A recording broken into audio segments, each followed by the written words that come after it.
Element 4, words and rules. We're looking at this idea of morphology.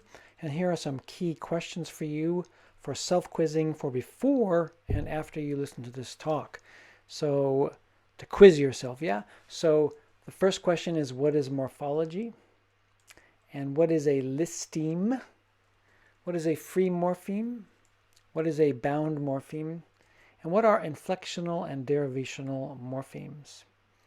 So to start out, let me start with a story. This is the story of Dirty Harry, and it's a character played by Clint Eastwood. He's a police officer in San Francisco. And in this scene I'm about to explain, he enters a restaurant during a wedding party, and in front of his wife and family, he accuses a man of murder. And so it's at this wedding party, as you can see in this picture here, and Dirty Harry walks up to him. He pulls out actually a blank piece of paper, and he starts reading these accusations of murder that this man is being accused of. And instead of going to justice or being captured by the police or taken into custody, the man dies right there. He has a heart attack. And how does he die? How is he killed? Well, the idea in this scene is that words kill him. He's killed by words. And so, in a sense, this is kind of a story or a scene that depicts or shows the power of words. And my main point tonight or today is this idea of morphology is a very powerful ability that we have to use words. With morphology, we study word structure. And in this talk, we'll look at four basic pieces of word structure that help us build and change the meaning of words. And we'll better understand how these morphological tools give us more verbal power. So the first question is, what is a word? And actually, words are kind of hard to define. As far as I know, that we have no universal definition of words. And then we have these interesting things called listemes. So what are listemes? They are like words, but they're a little bit different. So look at these phrases, which we call listemes. Kick the bucket. What does that mean? Spill the beans. What does that mean? To go bananas. What does that mean? To bite the bullet. What does that mean? And hit the fan and give up the ghost. So you could take a quiz in this following video. Hopefully it won't get taken down by YouTube. It's by a fan of the Seattle Seahawks. So the question is, in this video, what are the fans doing? They are, and you can choose the correct answer. Come on, man.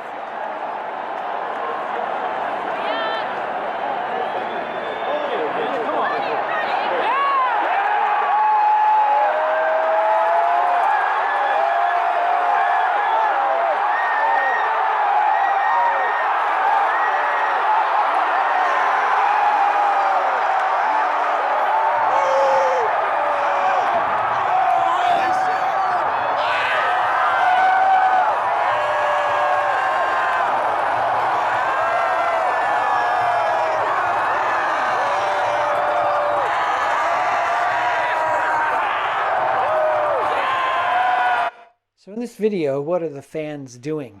And you can see the questions there. It's actually one of the most famous runs or happenings in NFL American football history.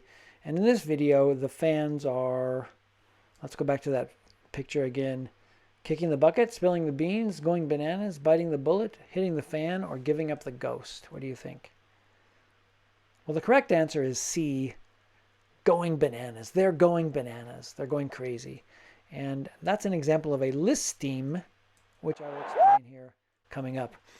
So why must we learn these listemes like words? Kick the bucket, spill the beans, go bananas, bite the bullet, hit the fan, give up the ghost. They are like words because we can't understand or produce them by rules. So by understanding the rules of language, we can't understand what these phrases mean, what go bananas means, what kick the bucket means. We can't understand it by using the rules of language, and we can't produce them by rules either. Instead, we learn kick the bucket or go bananas like we learned the irregular verb went. Went is not, there's no rule. It's in Japanese we say fukisoku doshi, an irregular verb. And so it's something that we just have to memorize as it is. And so it's like taking it out of a list. And so we call that a listeme. So morphology is the study of words.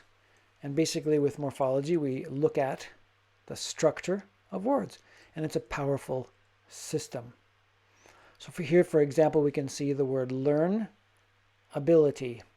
And we have this verb with an adjectival suffix and also a noun suffix. And so we have this learn ability.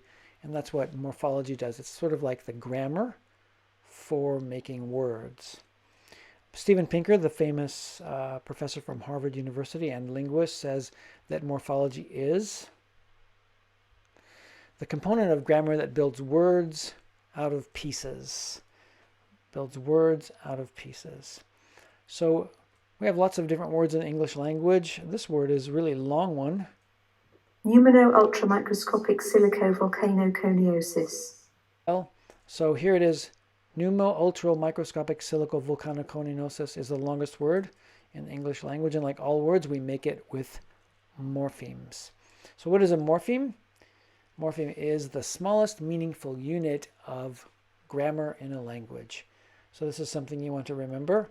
The smallest meaningful unit in the grammar of a language is a morpheme.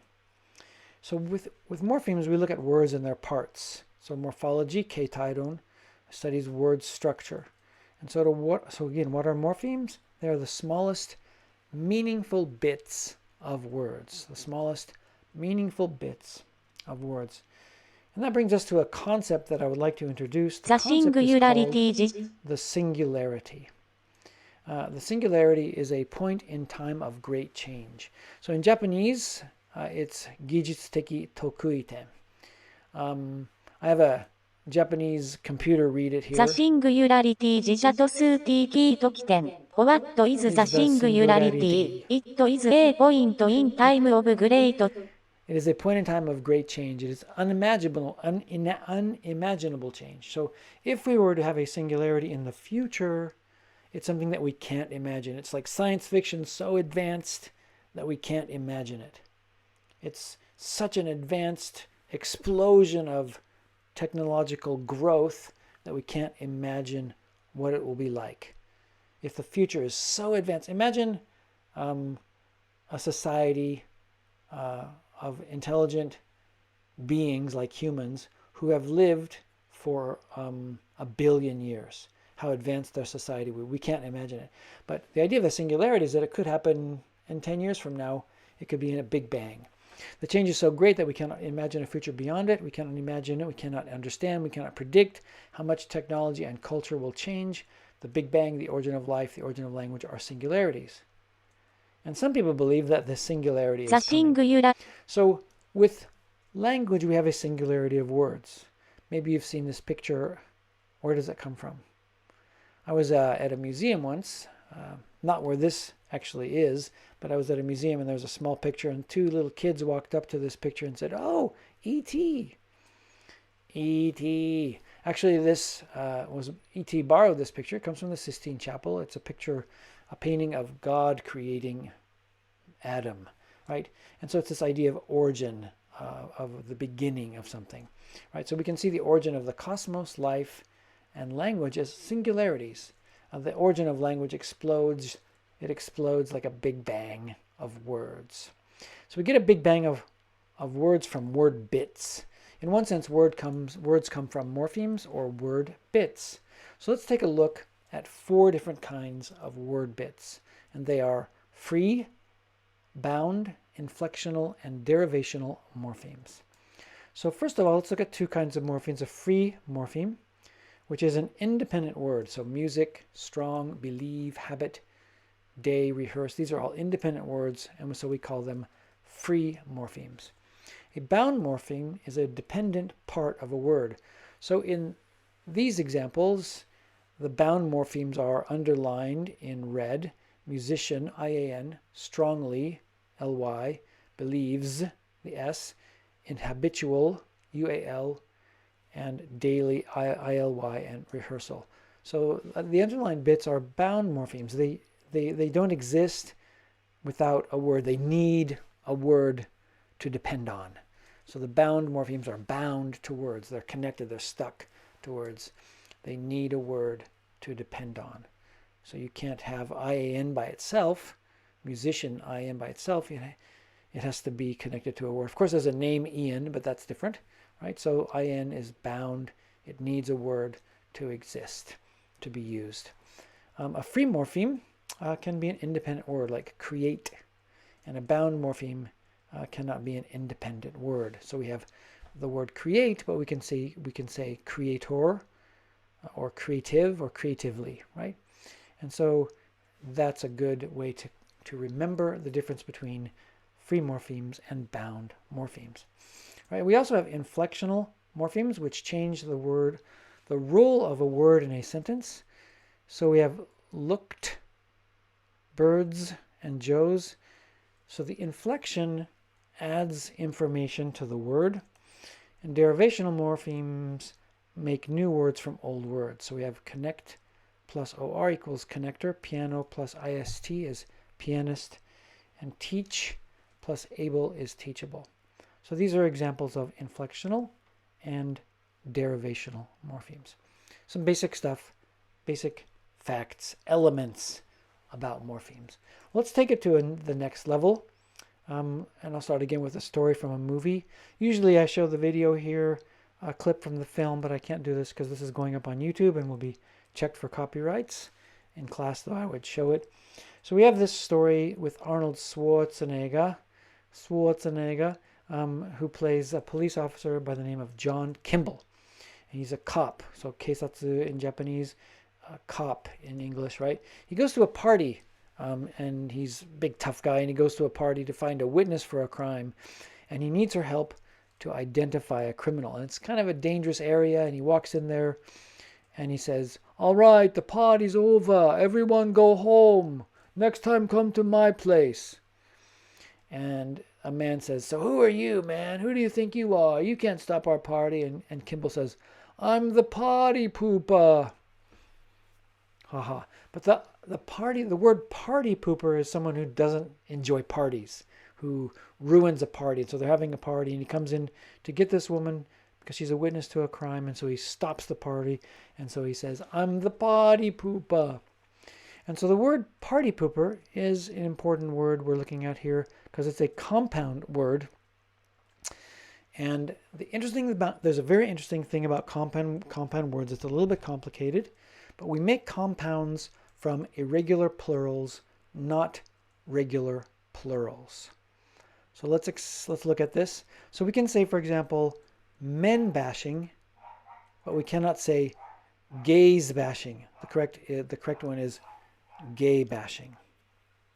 All right, maybe you can hear my dog barking. That's dog bashing, not dogs bashing. All right, so we have an irregular plural, men. 不規則的複数の名詞ですね. So an irregular plural, men. We can take the irregular plural and compound it with bashing, right?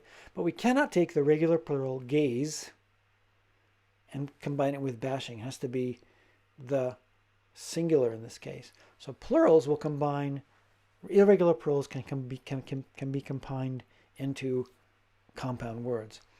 So in the regular case, we can say gay bashing. We can also say party pooping, right, from the example previously. But we can't say parties pooping, right?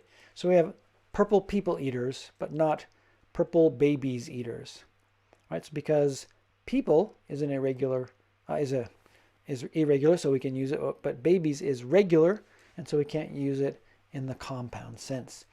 So you can be a party pooper, again, but you can't be a parties pooper, right?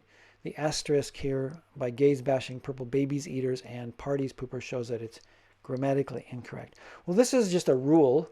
How in the world could you possibly memorize this rule, right? You must make compounds from, you can make compounds from irregular plurals, but not regular plurals. Well, irregular plurals are listemes stored as roots or stems, right? So irregular plurals have to be memorized as they are. Like a word, we can't produce them from rules, right? And we have to memorize them. So Thus, we can feed them directly into the compounding rule, right? Because they're a word by themselves. With compounding, we can do this. And there's a famous experiment about this, and it was work done with children. So what do you call a monster who likes to eat trees? Well, it's a tree eater, not a trees eater, right? So even though it eats many trees, the monster, we still call it a tree eater. We're feeding the regular. We cannot feed the regular plural into the compounding rule, right? What about a monster who likes to eat mice? What is he called?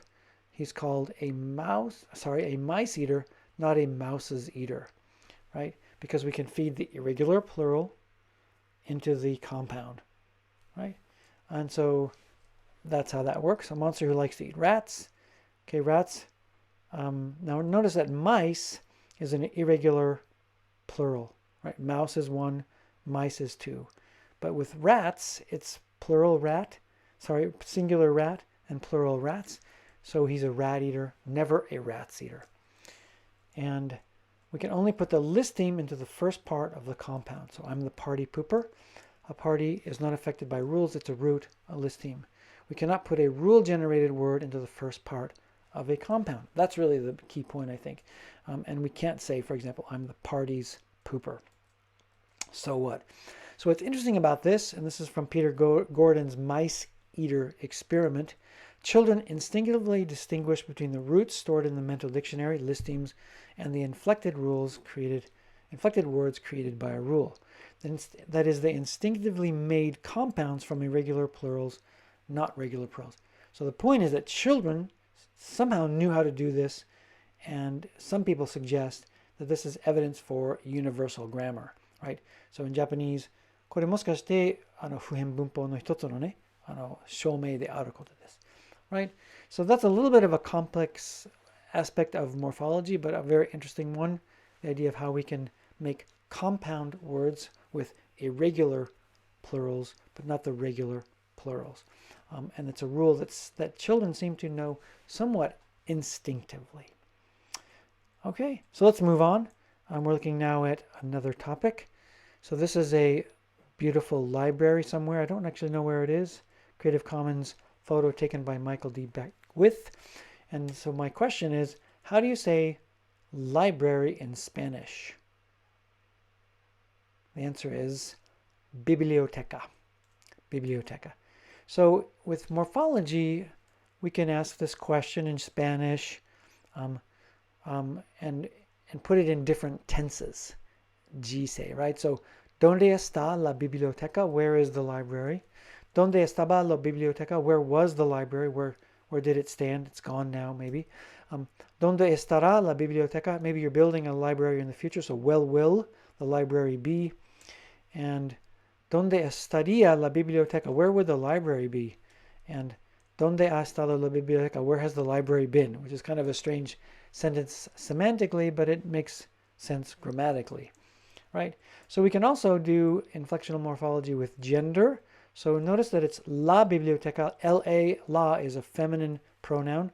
La universidad for university, and la oficina. So those are considered gender nouns with a gendered pronoun as well. La biblioteca, la universidad, and la oficina. But the words el camino, el salón de clases, y el equipo are masculine nouns with masculine pronouns. So el camino means the road, el salón de clases means the classroom, and el equipo means the team. Each of these words has masculine pronoun and masculine ending in the case of camino and equipo. Right? We also have number as well. And so we have more than one library: las bibliotecas, las universidades, y las oficinas. Notice that the pronoun is plural and the noun is plural. So it's like those libraries. We don't have that in English. So it's las bibliotecas, las universidades, y las oficinas. Same with the masculine ones: los caminos, los salones de clases, y los equipos. Plural masculine pronoun with the plural ending on the noun. So you can combine all these together, and in Spanish it looks like this: La niña estudia japonés. So we have gender with the light blue and number with red and person and tense in green for the grammar of the verb. So la niña estudia japonés means the little girl studies Japanese. Las niñas estudian japonés. The girls study Japanese. Los niños estudian italiano. In this case, language also shows gender. So the word Italian has gender attached to it, and we can do it this way as well. La niña es italiana. The little girl is Italian. Las niñas son italianas. And so we have the little girls are Italians. El niño es italiano. Los niños son italianos. So you can see how gender, number, and person work in a language like Spanish. And so we're finishing up here, only 30 slides tonight. So in sum, or today, or whenever you're watching this, in sum with morphology, we get a singularity of words, right? Somehow, some way, humans have been able to produce this massive library of words, like a big bang of words. We don't actually know for sure how that came into being. And we can combine these morphemes into words and get word power. Remember we talked about the topic of duality. And so we can take words and meaningless bits of sound, combine them into meaningful groups, and produce words. And that gives us word power. And this shows us, in one sense, something just amazing, right? Wow. Words are amazing. We use them every day without thinking, and they're so complex, and we can put them together without thinking. And so it's amazing. And so that's hopefully something we can appreciate about the power of words. So that's all I've got. In the next talk, element 5, we will look at how we put words into sentences using syntax. Thank you for listening.